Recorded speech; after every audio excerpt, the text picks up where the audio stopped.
Mai 68, 50 ans après, le souvenir reste encore bien présent dans les mémoires de ceux qui l'ont vécu. Toute cette semaine, nous consacrons une partie de ce journal à évoquer cette page d'histoire en Lorraine. Et avec nous ce soir, le journaliste Étienne Robert. Bonsoir Étienne Robert. Bonsoir. Donc vous avez vécu, Étienne, ces événements de mai 68 à double titre. D'abord en qualité de journaliste, vous avez 20 ans à l'époque, et vous êtes jeune journaliste à la Liberté de l'Est, mais aussi quelque part au cœur de l'action parce que vous aviez 20 ans et vous partagiez aussi ce sentiment de liberté, ce besoin de liberté et cette envie qu'avaient les jeunes que la société change. Exact. Vous avez vécu à la fois à Épinal et aussi à Paris, en fait. Et à Paris, voilà. C'est les jours de congé, ça se passait à Paris. Et à Épinal, c'était tel travail, quoi.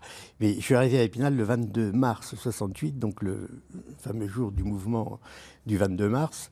Et, jour de la prise, en fait, enfin de l'occupation de l'université de Nanterre. Voilà, Nanterre était déjà occupée et il y avait eu des histoires avec des arrestations du mouvement Vietnam, des comités Vietnam.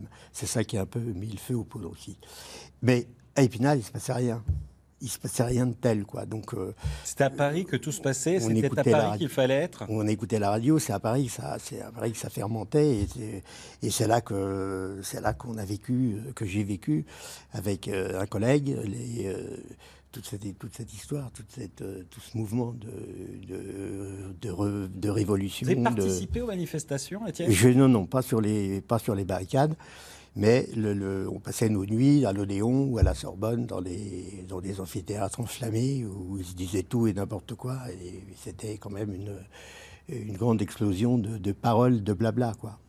Alors, des paroles, des blabla, comment vous vous sentiez finalement ? Il fallait être présent à l'époque ? Il fallait vivre ça. Il fallait vivre ça parce que on sentait vraiment qu'il se passait quelque chose et que ça tabassait partout, ça se bagarrait pas mal et il fallait être là pour prendre la température et vivre avec son époque, quoi. Alors ça, c'était ce qui se passait à Paris, mais ambiance radicalement différente du côté d'Épinal. Finalement, on a eu une sorte de mai 68 des villes et une sorte de mai 68 des champs. On peut dire ça.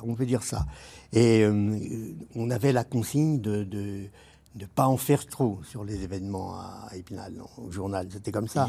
On sentait encore le poids de la censure, en fait, à la Liberté de l'Est. On sentait fallait calmer le jeu, quoi. C'était pas la peine. Puis à l'époque, on n'avait pas de gros moyens, mais il fallait pas enflammer les foules. Il fallait rester calme. Finalement, dans la population, qu'est-ce qui restait ? Qu'est-ce qu'on ressentait ? C'est surtout les pénuries ? Il y avait les pénuries, oui, pénuries d'essence. Il y avait un peu de panique dans l'alimentation. Les gens faisaient des réserves. Et voilà, c'est ça qui était le point le plus tangible. Et dans ce qui s'est passé dans la rue, c'est venu des étudiants, des lycéens d'Épinal, et qui avaient à leur tête à l'époque un charmant garçon qui était pion et qui s'appelle Gilles Laporte et qui est devenu un écrivain qu'on connaît. Mais c'est lui qui manipulait un peu tous ces gens-là. Alors, je vous propose des images toujours savoureuses, celles d'interviews réalisées à l'époque par France 3 Lorraine. Et vous allez voir, en fait, on retrouve un petit peu d'inquiétude, mais pas trop finalement. Est-ce que vous avez constaté qu'il y avait plus de clients en ce moment ? Est-ce que vous avez l'impression que l'on fait des réserves d'essence ? On fasse des réserves, peut-être pas des grosses réserves, mais les gens prennent des précautions, quoi. Vous avez l'impression que l'on est en train de stocker de l'essence dans les appartements ? Enfin, beaucoup de gens avaient des jerrycans de 20 litres ou 10 litres qu'ils prévoyaient pour un parcours dimanche ou jeudi. Les assureurs déconseillent au public de faire des stocks d'essence. D'abord pour ne pas céder à l'affolement, et deuxièmement parce que ça augmente les risques d'incendie. Voilà.